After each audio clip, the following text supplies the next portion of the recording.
வருகின்ற ஜூன் 22ஆம் தேதி மதுரை பாண்டியர் கோயிலுக்கு அருகில் அம்மா திடலில் முருக பக்தர் அப்படி மாநில மாநாடு மிக பிரமாண்டமான அந்த மாநாடு நடைபெறுகின்றது.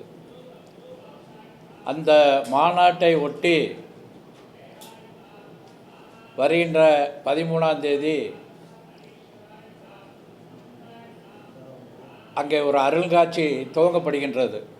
பார்வதி கையால் முருகன் வேல் வாங்கி அன்றைய அரக்கன் சூரபத்மனை அடித்தது இந்த வேல்.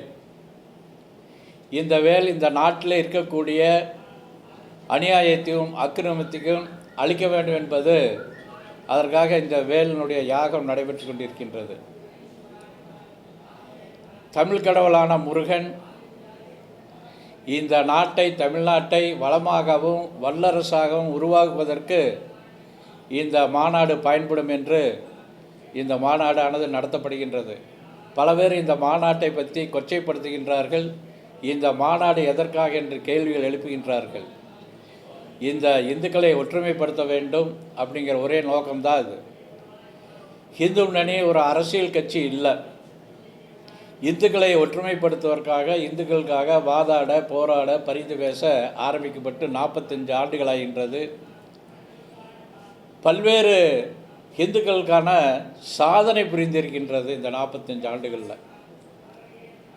இப்போ சமீப காலங்களில் குறிப்பாக சென்னிமலையில் ஒரு பிரசித்தி பெற்றது. அங்கே ஒரு வேல் இருக்கின்றது. கிட்டத்தட்ட 5000க்கு முன்னாடி பாறை அப்படி இருக்கும். 320 படியில் 2 மாடுகளை பூட்டி 320 படிகளையும் மேலே மாடு 2 மாடுகளை பூட்டி மேலே ஏறி ஒரு பெரிய சாதனை. 27 தீர்த்தங்கள் இருக்கக்கூடிய அந்த சென்னிமலையை அந்த கிறிஸ்தவ மதத்தை சேர்ந்தவர்கள் அந்த மலையினுடைய அடிவாரத்தில் ஒரு கூட்டம் போட்டு இந்த மலையை கிறிஸ்தவ மலையாக மாற்றுவோன்னு சொல்லி ஒரு அறிவிப்பு கொடுத்துருந்தாங்க. எந்த அரசியல்வாதிகளும் அதை கண்டுகொள்ளவில்லை. இப்படி ஏன் இந்த பேசுகிறீங்கன்னு கேட்கல. ஹிந்துமணியானது குரல் கொடுத்திருக்கின்றது. அதுக்கு ஒரு எதிர்ப்பு தெரிவிக்கும் வகையில் ஒரு ஆர்ப்பாட்டம் வைத்திருந்தோம். அங்கே ஒரு மக்கள் மத்தியில் ஒரு இந்துக்கள்கிட்ட ஒரு பெரிய எழுச்சியாகி கிட்டத்தட்ட 50,000க்கு மேற்பட்ட மக்கள் அங்கே திரண்டிருந்தார்கள். அப்போ தான் இந்துக்கள்கிட்ட ஒரு விழிப்புணர்வு வந்திருக்குது என்று தோன்றுது. செய்திகளை உடனுக்குடனும் துல்லியமாகவும் தெரிந்து கொள்ள சப்ஸ்கிரைப் பண்ணுங்க.